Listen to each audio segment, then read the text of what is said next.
ભોપાલ ખાતે યોજાયેલ રાષ્ટ્રીય કક્ષાની બહુભાષીય સેમિનારમાં પંચમહાલનું પ્રતિનિધિત્વ હાલોલ તાલુકાના પ્રતાપપુરા પ્રાથમિક શાળાના આચાર્ય ચેતનભાઈએ કર્યું। હાલોલ તાલુકાની પ્રતાપપુરા પ્રાથમિક શાળાના આચાર્ય એવા ચેતનકુમાર શાંતિલાલ વાળંદ માસ્ટરને પ્રાપ્ત થયું હતું, જેમાં ચેતનકુમાર વાળંદે ભોપાલ ખાતેની આ 5 દિવસીય આ સેમિનારમાં હિસ્સો લઈ રાષ્ટ્રીય કક્ષાના શિક્ષણ જગતના મહાનુભાવો RIE-NCERT મંડળના ડીન ડૉક્ટર મંડળ સાહેબ સુરેશ મકવાણા તેમજ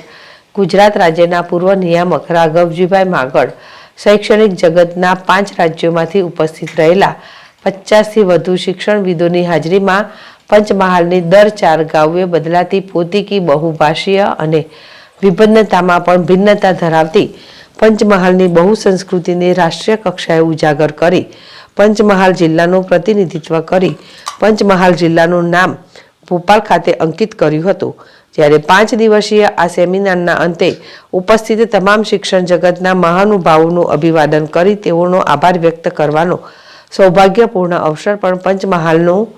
પ્રતિનિધિત્વ કરતા આચાર્ય અને શિક્ષક એવા ચેતનકુમાર શાંતિલાલ વાળંદ માસ્ટરને પ્રાપ્ત થયું હતું। કિરણ ગોહિલ, ZSTV, પંચમહાલ।